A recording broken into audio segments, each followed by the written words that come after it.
Audio Jungle.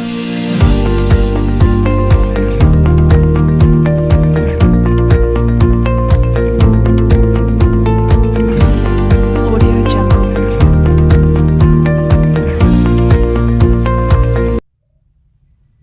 Assalamualaikum warahmatullahi wabarakatuh.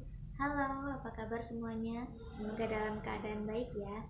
Perkenalkan, nama saya Nuni Hadiati dari Universitas Islam Negeri Antasari Banjarmasin, jurusan Bimbingan dan Konseling Pendidikan Islam. Baiklah, saya di sini akan menjelaskan tentang apa itu konseling kelompok. Namun sebelum kita berbincang lebih lanjut, alangkah baiknya kita mengawali kegiatan hari ini dengan membacakan basmalah dan berdoa menurut kepercayaan kita masing-masing. Kita berdoa ya.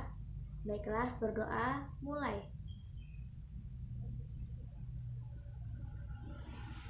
Berdoa selesai. Baiklah, langsung saja untuk mempersingkat waktu. Sebelumnya saya mau tanya, kalian tahu nggak apa itu konseling kelompok? Dan apa sih tujuan dari konseling kelompok? Lalu bagaimana cara-caranya untuk melaksanakan konseling kelompok? Dan apakah di antara kalian juga sudah pernah melakukan konseling kelompok?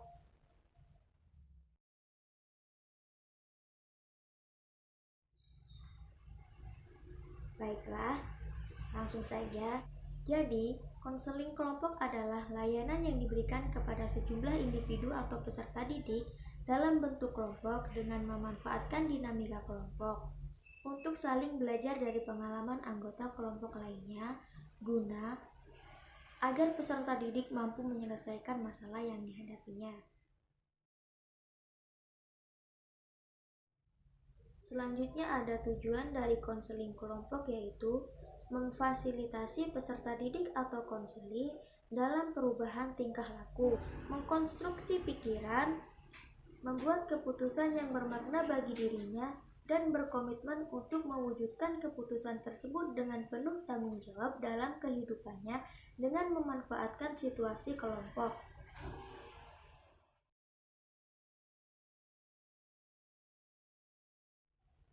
Selanjutnya ada langkah-langkah dalam konseling kelompok.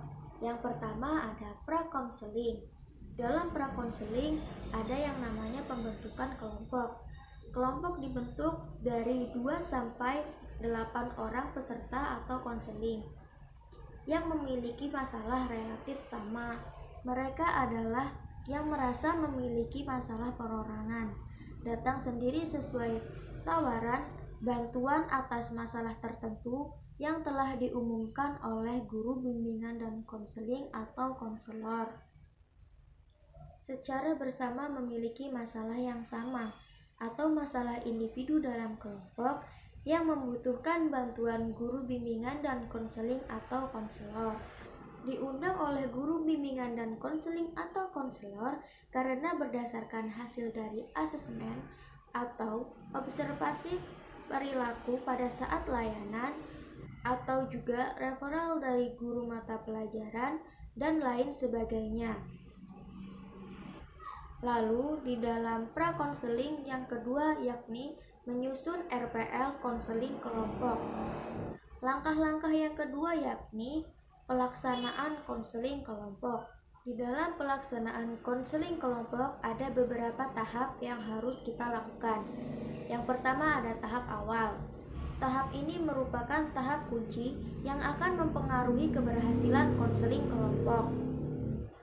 Kegiatan yang dilakukan oleh guru bimbingan dan konseling atau konselor pada tahap ini adalah membuka sesi konseling, kemudian mengelola dan memanfaatkan dinamika kelompok untuk membangun hubungan baik dengan anggota dan antar anggota kelompok melalui menyapa sebagai penerimaan atau bisa disebut juga dengan attending, membangun understanding atau memfasilitasi setiap anggota kelompok untuk mengungkapkan keluh kesah dan alasan mengikuti layanan konseling kelompok, mendorong semua anggota kelompok untuk terlibat secara aktif dalam kegiatan konseling kelompok dengan mengeksplor harapan-harapan dan tujuan-tujuan yang ingin diperoleh masing-masing dari anggota kelompok, lalu membangun norma kelompok dan menetapkan kontrak bersama dengan menetapkan aturan-aturan secara lebih jelas di dalam kelompok. Selanjutnya, membangun interaksi positif dalam anggota kelompok agar mereka terus terlibat dalam pelaksanaan konseling kelompok. Ada juga mengatasi kekhawatiran, prasangka, dan ketidaknyamanan yang ada di dalam anggota kelompok. Dan yang terakhir, menutup sesi konseling. Yang kedua, ada tahap transisi. Tahap ini juga merupakan tahap yang sangat penting karena dapat menentukan aktif atau tidaknya si konseli atau para anggota berinteraksi dengan anggota yang lainnya. Pada tahap ini, biasanya konseli memiliki rasa cemas, ragu, dan juga perilaku resisten yang lainnya. Tugas utama guru bimbingan dan konseling atau konselor pada tahap ini adalah mendorong mereka dan menantang mereka untuk menangani konflik yang muncul yang ada pada kelompoknya, dan menangani resistensi dan kecemasan yang muncul dalam dirinya. Tugas utama yang ditunjukkan pada tahap ini sebagai berikut. Yang pertama, mengingatkan kembali apa yang telah disepakati pada sesi sebelumnya, fokus, dan komitmen untuk menjaga rahasia, dan untuk saling menerima satu sama lain.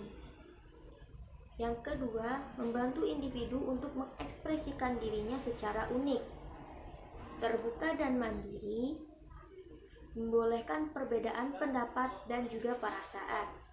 Yang ketiga, mengadakan kegiatan selingan yang kondusif untuk menciptakan kehangatan keakraban suasana.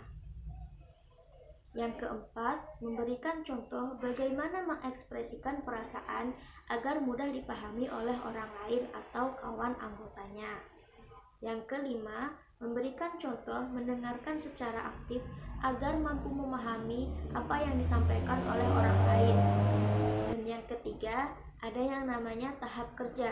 Pada tahap ini, guru bimbingan dan konseling atau konselor bertugas untuk mengelola dan memanfaatkan dinamika kelompok untuk memfasilitasi sebagai pemecahan masalah setiap anggota kelompok. Kegiatan yang dilakukan oleh guru bimbingan dan konseling atau konselor pada tahap ini adalah: yang pertama, membuka pertemuan konseling. Yang kedua, memfasilitasi kelompok untuk membahas permasalahan yang ada atau yang dihadapi tiap-tiap anggota kelompok.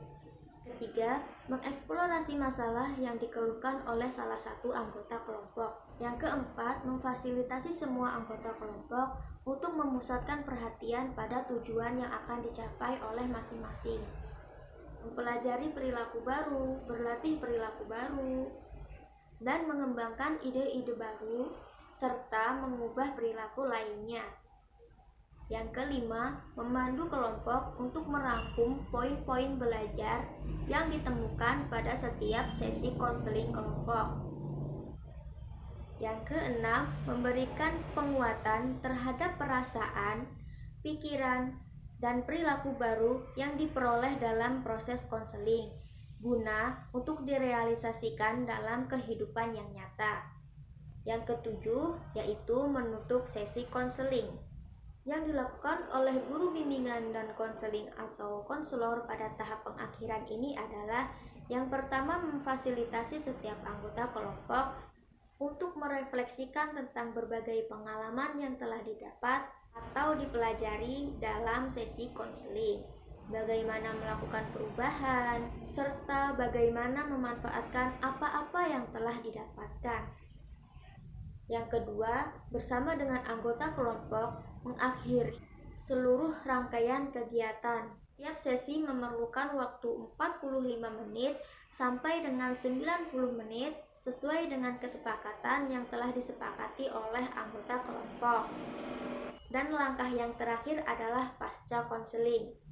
Pada pasca konseling ini, tugas guru bimbingan dan konseling atau konselor yang pertama adalah mengevaluasi perubahan yang telah dicapai dan menindaklanjuti kegiatan yang dibutuhkan secara individual, setiap anggota kelompok sehingga setiap masalah yang dialami benar-benar terentaskan. Lalu yang kedua adalah menyusun laporan konseling kelompok. Nah, itu tadi adalah penjelasan tentang apa itu konseling kelompok, tujuan dan cara-cara melaksanakannya. Itu saja yang dapat saya sampaikan. Salah dan hilafnya saya mohon maaf. Saya akhiri. Wabillahi taufiq wal hidayah. Assalamualaikum warahmatullahi wabarakatuh. Audio Jungle.